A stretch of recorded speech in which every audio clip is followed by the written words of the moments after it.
Selamat malam, kami dari kelompok 4 yang beranggotakan saya sendiri, Anabel Veronica dengan NIM 057, Aulia Widi Afifah dengan NIM 071, Santi Anissa dengan NIM 018, dan Tiar Fahrezal dengan NIM 027.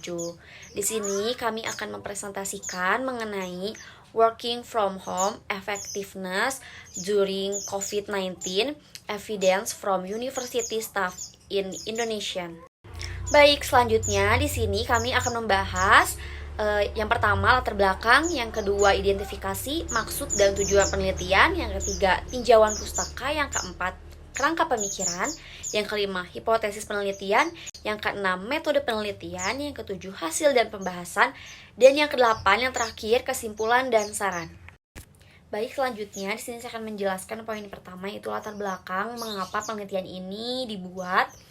Dengan merebaknya COVID-19, pengaturan work from home telah ditetapkan secara global di sektor-sektor di mana layanan dapat dilakukan secara online. Itu menurut Aruda 2020. Namun, belum terkaji nih mengenai faktor-faktor determinan yang mempengaruhi produktivitas selama pengaturan bekerja dari rumah. Lanjut lagi di gap empirisnya, Dayaram dan Burgess 2021 berpendapat bahwa salah satu perubahan paling terlihat yang terjadi karena COVID adalah pergeseran banyak karyawan ke pengaturan WFA di seluruh pekerjaan, bahkan di tempat yang sebelumnya bukan merupakan pilihan. Di India ditemukan bahwa bekerja dari rumah menimbulkan stres bagi beberapa karyawan karena lingkungan rumah ditemukan tidak nyaman, mengganggu, dan tidak cocok untuk periode kerja produktif yang berkelanjutan. Itu menurut Sherina dan Syahid 2020. Lanjut gap teoritisnya, bekerja dari rumah atau WFH ini didefinisikan sebagai pekerjaan berkala di rumah, yaitu di luar kantor ya, 1 hari atau lebih dalam seminggu. Itu menurut Hill et al. 2003. Pengaturan ini telah dianggap sebagai cara alternatif pengorganisasian pekerjaan untuk memberikan fleksibilitas kepada pekerja dalam hal jam, menyimbangkan tanggung jawab pekerjaan dan non-pekerjaan, dan menghemat waktu perjalanan bekerja. Ini menurut Felsted dan Yahudison 2000. Selanjutnya, poin yang kedua yaitu identifikasi penelitian. Yang pertama, bagaimana pengaruh faktor organisasi terhadap kemampuan digital karyawan. Yang kedua, bagaimana pengaruh faktor individu terhadap kemampuan digital karyawan. Yang ketiga, bagaimana kemampuan digital karyawan terhadap produktivitas karyawan selama WFH. Yang keempat, bagaimana kemampuan digital pegawai akan memediasi dampak faktor organisasi terhadap produktivitas karyawan selama WFH. Dan yang terakhir, yang kelima, bagaimana kemampuan digital karyawan akan memediasi dampak faktor individu terhadap produktivitas karyawan selama WFA. Baik, selanjutnya di sini saya akan menjelaskan maksud dan tujuan dari penelitian. Maksud dilakukannya penelitian ini untuk memperoleh data dan informasi mengenai faktor organisasi dan faktor individu terhadap produktivitas karyawan selama WFH yang dimediasi kemampuan digital karyawan. Untuk tujuan penelitiannya itu sama halnya dengan identifikasi masalah di slide sebelumnya, untuk mengetahui pengaruh faktor organisasi, faktor individu terhadap kemampuan digital karyawan yang dimediasi oleh kemampuan digital karyawan. Selanjutnya akan dilanjutkan oleh rekan saya, Aulia Widi Afifah. Terima kasih. Assalamualaikum warahmatullahi wabarakatuh. Nama saya Aulia Widi Afifah dengan NIM belakang 071. Di sini saya akan melanjutkan presentasi dari rekan saya. Untuk slide selanjutnya, yang pertama itu ada produktivitas pegawai. Produktivitas pegawai diartikan sebagai efisiensi dan efektivitas individu dalam menyelesaikan tugas dan tanggung jawab pekerjaannya. Efektivitas mengacu pada sejauh mana seorang karyawan dapat menyelesaikan tanggung jawabnya sesuai dengan waktu yang telah ditentukan. Sedangkan efisiensi mengacu pada sejauh mana individu dapat menyelesaikan tugas dan tanggung jawab tanpa memboroskan sumber daya. Beberapa penelitian menunjukkan penerapan WFH atau work from home berdampak positif terhadap efisiensi. Penelitian menemukan bahwa faktor individu dan organisasi memainkan peran penting dalam mempengaruhi produktivitas karyawan yang terlibat dalam WFH. Orientasi digital dan kapabilitas digital merupakan faktor individu yang dianggap penting dalam mempengaruhi produktivitas karyawan dalam kasus WFH. Di sisi lain, faktor organisasional yang dianggap penting dalam mempengaruhi produktivitas karyawan antara lain akses dan penyedia pelatihan, teknologi informasi atau TI, dukungan manajemen, dan infrastruktur digital. Selanjutnya ada orientasi digital. Kindanho 2018 menunjukkan bahwa orientasi digital adalah perpanjangan dari orientasi teknologi. Ini dikonseptualisasikan sebagai orientasi teknologi dalam konteks teknologi digital. Dengan demikian, semakin kuat orientasi digital individu, maka semakin terbuka individu tersebut terhadap penerapan teknologi digital. Selanjutnya ada kapabilitas digital. Morman dan Slotegraph 1999 mendefinisikan kapabilitas digital sebagai kemampuan perusahaan untuk secara efektif memanfaatkan teknologi digital untuk merancang dan mengembangkan produk atau layanan baru dan mengembangkan proses bisnis baru. Selanjutnya ada pelatihan. Pelatihan adalah salah satu proses kunci bagi organisasi untuk meningkatkan keterampilan dan kompetensi karyawannya. Terkait pelatihan TI atau teknologi informasi, Benamati dan Lederer 2001 mengemukakan bahwa pelatihan adalah mekanisme yang paling sering digunakan untuk beradaptasi dengan perubahan sistem dan perangkat lunak TI. Selanjutnya ada infrastruktur digital. Infrastruktur digital menggabungkan sistem perangkat keras dan perangkat lunak yang mendukung fungsi organisasi dan kinerja karyawan. Yang dimaksud dengan infrastruktur digital dalam penelitian ini adalah adanya sistem berbasis teknologi yang dimiliki oleh organisasi yang dapat mendukung pelaksanaan bisnis inti organisasi secara online. Dan yang terakhir yaitu dukungan manajemen. Dalam literatur inovasi, dukungan manajemen secara konsisten dipandang sebagai faktor penting dalam mewujudkannya perubahan yang diperlukan selama adopsi dan difusi suatu inovasi. Dukungan manajemen juga diyakini memiliki peran penting untuk adopsi dan difusi telework atau WFH. Selanjutnya ada kerangka pemikiran. Berdasarkan uraian yang telah dikemukakan sebelumnya, maka variabel yang terkait dengan penelitian ini dapat dirumuskan melalui suatu kerangka pemikiran seperti gambar paradigma yang terlihat pada slide. Selanjutnya ada hipotesis penelitian. Untuk hipotesis yang pertama yaitu faktor organisasi berpengaruh positif terhadap kemampuan digital karyawan. Untuk hipotesis yang kedua yaitu faktor individu berpengaruh positif terhadap kemampuan digital karyawan. Untuk hipotesis yang ketiga yaitu kemampuan digital karyawan berpengaruh positif terhadap produktivitas karyawan selama WFH. Untuk hipotesis keempat yaitu kemampuan digital pegawai akan memediasi dampak dari faktor organisasi terhadap produktivitas karyawan selama WFH. Untuk hipotesis yang kelima atau yang terakhir, kemampuan digital karyawan akan memediasi dampak faktor individu terhadap produktivitas karyawan selama WFH. Bismillahirrahmanirrahim. Perkenalkan, nama saya Santi Anissa, NIM 51121511018. Saya akan menjelaskan mengenai metode penelitian di mana yang pertama yaitu operasionalisasi variabel yang mempunyai dimensi karakteristik di mana yaitu faktor organisasi diantaranya pelatihan, infrastruktur digital, dan dukungan manajemen. Di mana indikatornya itu variabel independen atau X, yaitu tuntunan tugas, peran antar pribadi, dan struktur organisasi. Selanjutnya yaitu faktor individu, yaitu orientasi digital yang punya indikator masalah keluarga, ekonomi, kepribadian, dan pengetahuan, di mana variabel dependen atau Y. Selanjutnya yaitu produktivitas karyawan mempunyai indikator kuantitas kerja, kualitas kerja, ketepatan waktu, peningkatan mutu hasil kerja, di mana variabel intervening atau Z. Yaitu selanjutnya digital karyawan. Indikatornya karyawan yang berkualitas tinggi, memiliki skill digital, menjalin komunikasi transparan, karyawan yang berwawasan luar mengenai era digital.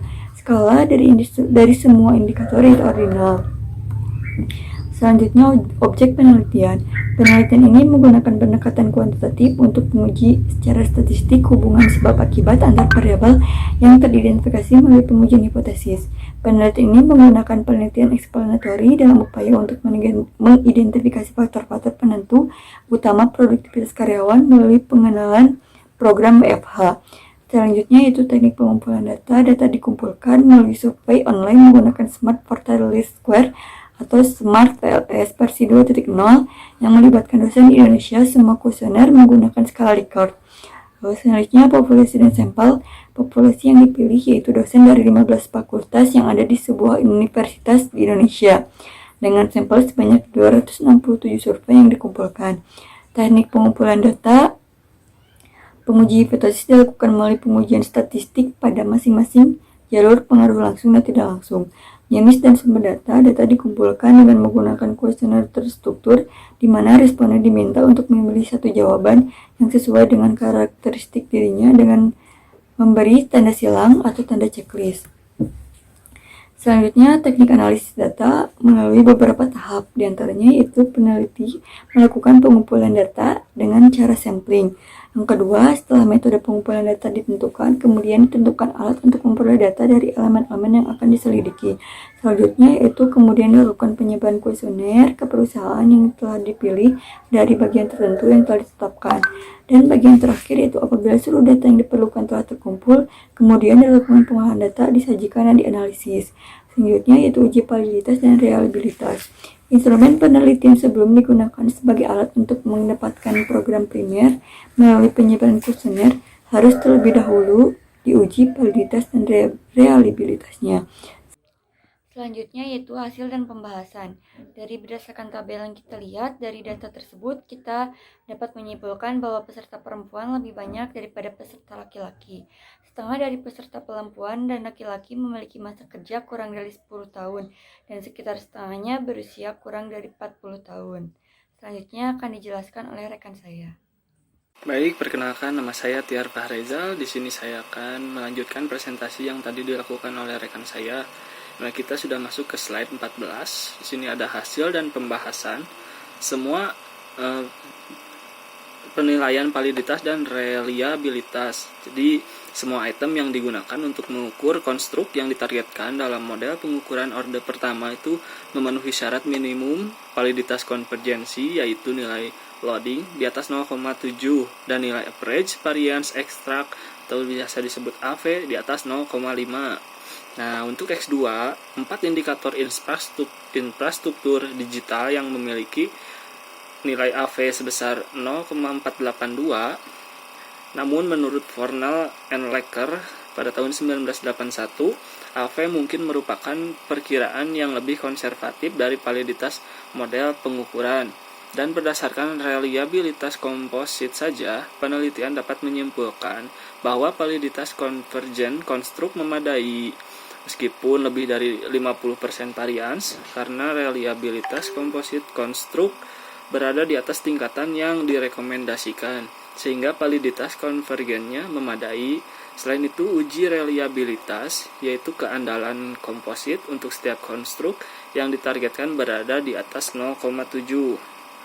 Lalu untuk slide selanjutnya di sini ada pengujian hipotesis.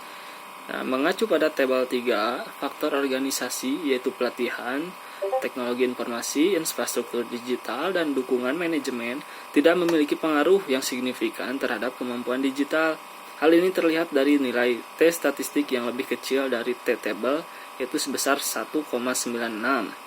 Lalu yang kedua, berdasarkan hasil pengujian efek tidak langsung yang ditunjukkan pada tabel 4, kemampuan digital tidak memediasi efek dari yang pertama pelatihan, yang A, pelatihan teknologi informasi, yang B, infrastruktur digital, dan C, dukungan manajemen terhadap produktivitas. Untuk slide selanjutnya, di sini kita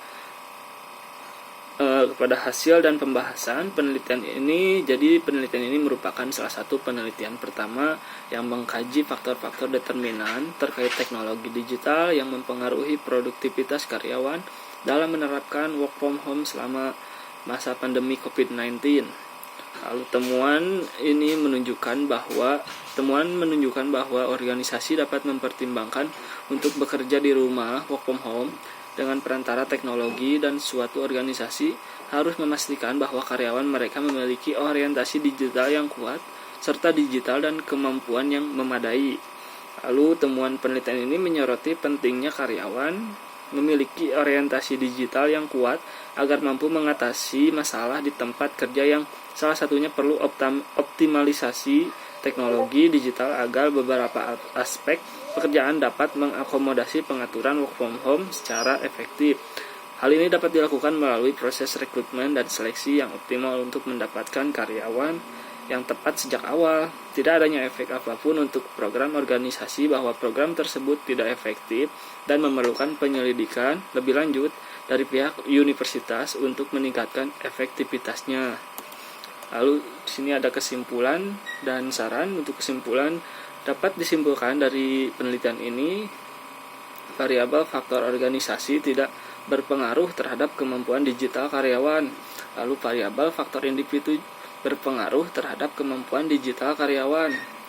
Lalu yang ketiga, variabel kemampuan digital karyawan berpengaruh terhadap produktivitas karyawan selama WFH atau work from home. Lalu yang keempat, variabel kemampuan digital karyawan tidak memediasi dampak dari faktor organisasi terhadap produktivitas karyawan selama WFH.